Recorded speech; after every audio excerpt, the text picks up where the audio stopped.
അല്ലാഹു അക്ബർ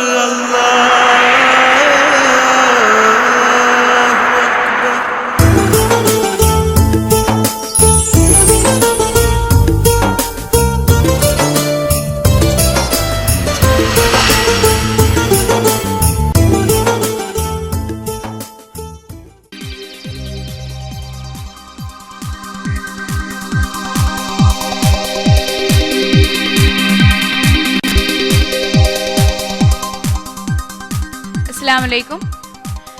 കഴിഞ്ഞ എപ്പിസോഡിൽ ഈ ഭാഗ്യപരീക്ഷണത്തിൽ ഒരു മത്സരാർത്ഥി സ്വർണ്ണ മെഡൽ സ്വന്തമാക്കിയത് നമ്മൾ കണ്ടു. ഇന്നത്തെ എപ്പിസോഡിലും അതേപോലെ ഒരു മത്സരാർത്ഥിയെ പ്രതീക്ഷിച്ചുകൊണ്ട് ഞാൻ ക്ഷണിക്കട്ടെ ഗ്രാൻഡ് മാസ്റ്റർ അബ്ദുസമദ് പൂക്കോട്ടൂരിനെ. ഒപ്പം ബാക്കിയുള്ള 3 മത്സരാർത്ഥികൾ ഷമീർ വടമല,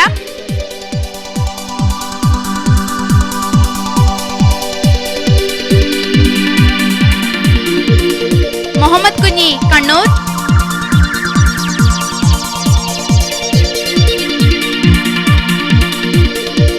മുജീബ് കാസർഗോഡ്.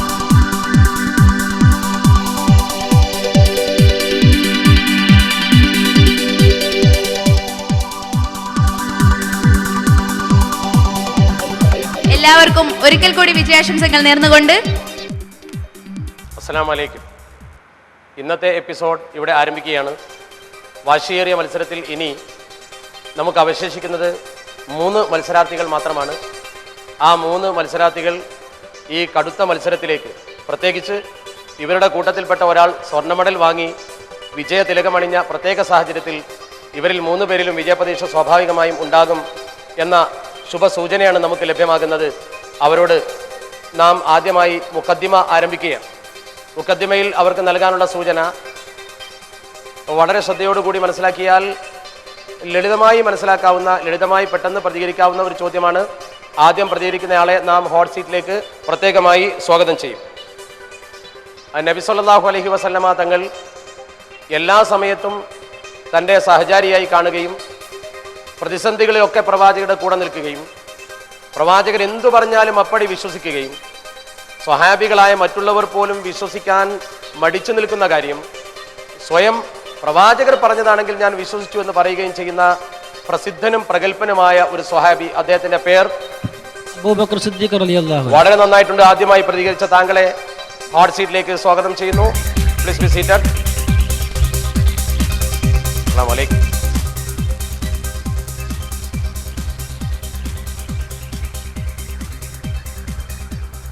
താങ്കളെപ്പോലുള്ള ഒരു യുവ പണ്ഡിതനെ ഇന്ന് മുവാജഹയിൽ ലഭ്യമായതിന് വളരെയധികം സന്തോഷമുണ്ട്. ഇനി 2 പേർ മാത്രമാണ് അവശേഷിക്കുന്നത്. ഇതിൽ താങ്കളുടെ മുൻഗാമിയെ കടത്തിവിട്ടും എന്ന പ്രതീക്ഷയിലാണ് ഞാൻ താങ്കളെ ക്ഷണിച്ചിരിക്കുന്നത്. താങ്കൾക്ക് ശുഭപ്രതീക്ഷയുണ്ടോ? കഴിഞ്ഞ എപ്പിസോഡിൽ അദ്ദേഹം സ്വർണ്ണ മെഡൽ വാങ്ങിയപ്പോൾ താങ്കൾക്ക് എന്ത് തോന്നി? അഭിമാനം തോന്നി. ഞങ്ങളുടെ കൂട്ടുകാരൻ അർഹതക്കുള്ള അംഗീകാരമായി അംഗീകാരമാണ് അദ്ദേഹം നേടിയത്. കാരണം എന്തുകൊണ്ട്?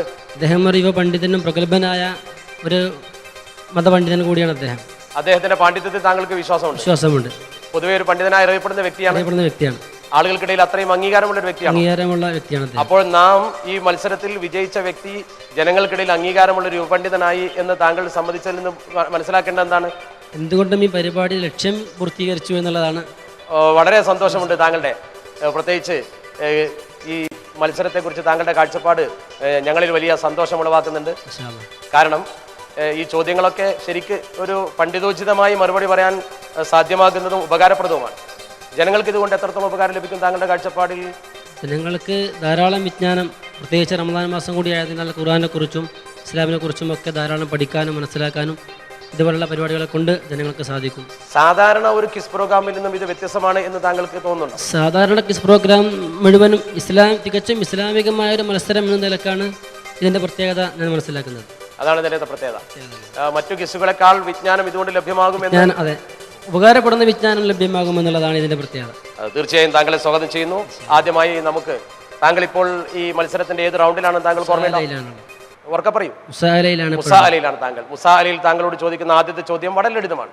ഒരു പണ്ഡിതൻ എന്ന രീതിയിൽ സുലുസുൽ ഖുർആൻ, അള്ളാഹുവിന്റെ പ്രവാചകർ ഏതോ ഒരു അധ്യായത്തെക്കുറിച്ച് സുലുസുൽ ഖുർആൻ എന്ന് പറഞ്ഞു. ഏതാകുന്നു ആ അധ്യായം? സൂറത്തുൽ ഇഖ്ലാസ്.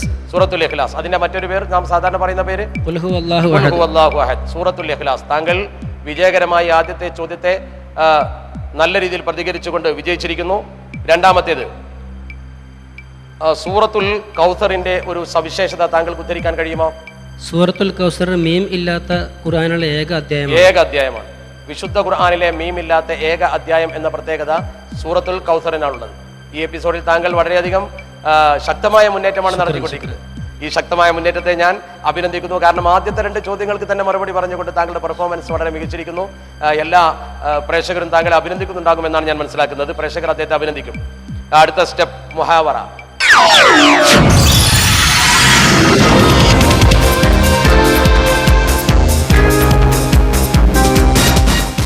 താങ്കൾ മുഹാവറയിൽ പ്രവേശിക്കാൻ യോഗ്യത നേടുകയും ആ റൗണ്ടിൽ പ്രവേശിച്ചു കഴിഞ്ഞു. ഈ റൗണ്ട് അല്പവും കൂടി കടുത്ത ചോദ്യങ്ങളിലായിരിക്കും താങ്കൾ ഇടപെടുന്നത്. അതുകൊണ്ട് ഒന്നുകൂടി മാനസികമായി ഒരു തയ്യാറെടുപ്പ് നടത്തണം. ഇതുവരെ താങ്കളെ സംബന്ധിച്ചിടത്തോളം ഒരു മത്സരത്തിന്റെ ഗൗരവം താങ്കൾക്ക് തോന്നിയിട്ടില്ല. താങ്കളുടെ മുഖം അത് പറയുന്നുണ്ട്.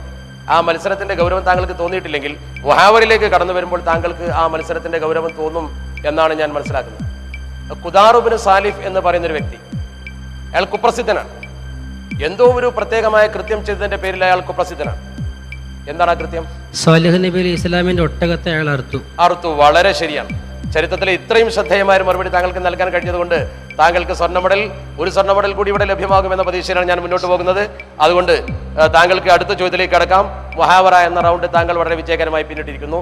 അതിന് ഒരു ചോദ്യം കൂടി മറുപടി പറയേണ്ടതുണ്ട്. അതിന്റെ ആദ്യ പാദം പിന്നിട്ടു. രണ്ടാം പാദം റയ്യാൻ എന്ന കവാടം പ്രത്യേകമായി സ്വർഗത്തിൽ തയ്യാർ ചെയ്തു വെച്ചിരിക്കുന്നത് ഏത് വിഭാഗം ആളുകൾക്ക് വേണ്ടിയാണ്? നോമ്പനുഷ്ഠിക്കുന്നവർക്ക് വേണ്ടിയാണ്.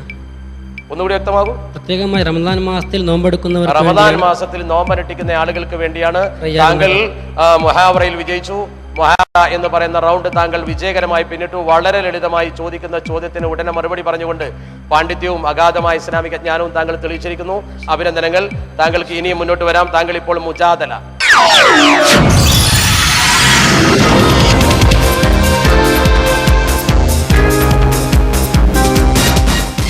ഈ റൗണ്ടിലെ 2 ചോദ്യങ്ങൾക്ക് താങ്കൾ മറുപടി നൽകിയാൽ താങ്കൾ മുസാബക്കയിലേക്ക് കടക്കുകയും മുസാബക്കയിൽ വെച്ച് താങ്കൾക്ക് സ്വർണ്ണ മെഡൽ ലഭ്യമാവുകയും ചെയ്യും എന്ന് പ്രതീക്ഷിക്കുന്നു. മുജാദലയിൽ നബി സല്ലല്ലാഹു അലൈഹി വസല്ലമ തങ്ങൾ മദീനയിലെ ഒരു പള്ളിയിൽ നമസ്കരിച്ചുകൊണ്ട് 3 ചോദ്യങ്ങൾ അള്ളാഹുവിനോട് ചോദിച്ചു. ആ 3 ചോദ്യങ്ങളിൽ 2 ചോദ്യങ്ങൾക്ക് അള്ളാഹു ഉത്തരം നൽകി. ഒരു ചോദ്യം അള്ളാഹു അംഗീകരിച്ചില്ല. ഏതായിരുന്നു ആ 3 ചോദ്യങ്ങൾ? ഒന്നുകൂടി ആഴത്തിൽ ആലോചിക്കൂ. താങ്കൾ വളരെ നിർണായകമായ ഒരു ഘട്ടത്തിലാണ് നിൽക്കുന്നത് മുജാദലയിൽ. ഈ ചോദ്യത്തിന് മറുപടി പറഞ്ഞില്ലെങ്കിൽ താങ്കൾ പുറത്തു പോകേണ്ടി വരും. ഖേദകരമാണ്. നബി സല്ലല്ലാഹു അലൈഹി വസല്ലമ തങ്ങൾ ഒരു പള്ളിയിൽ നമസ്കരിച്ചു. പ്രത്യേകമായി 3 പ്രാർത്ഥനകൾ നടത്തി. ആ 3 കാര്യങ്ങളിൽ 2 ഉത്തരം ലഭിച്ചു, 1 ഉത്തരം ലഭിച്ചില്ല. ബദറിൽ വിജയിക്കാൻ വേണ്ടി ദുആ ചെയ്തു.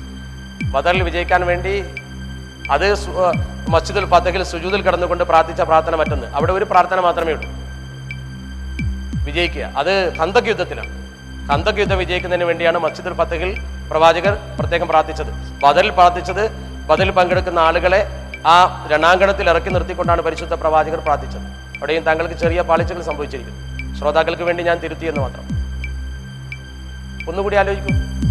വളരെ നല്ല രീതിയിലാണ്. താങ്കൾ ഒന്നുകൂടി ആലോചിക്കും. താങ്കൾക്കൊരു ടെൻഷൻ വേണ്ട, ഒരു മാനസിക സംഘർഷം വേണ്ട. ഒന്നുകൂടി ആലോചിച്ചു. മദീനയിലെ ഒരു പള്ളി, ഇപ്പോൾ ഷാരി സിത്തീനിലുള്ള മുസ്തസ്ഫൽ അൻസാറിന് സമീപമുള്ളൊരു പള്ളിയാണ്. ആധുനിക കാലഘട്ടത്തിലെ അവസ്ഥയാണ് ഞാൻ പറയുന്നത്. ആ പള്ളിയിൽ, അത് ചരിത്രപ്രസിദ്ധമായ പള്ളിയാണ്. ആ പള്ളിക്ക് ഒരു പേരുണ്ട്. ഒന്നുകൂടി ആലോചിച്ച് നോക്കൂ. 3 ചോദ്യങ്ങളാണ് പരിശുദ്ധ പ്രവാചകർ ചോദിച്ചത്.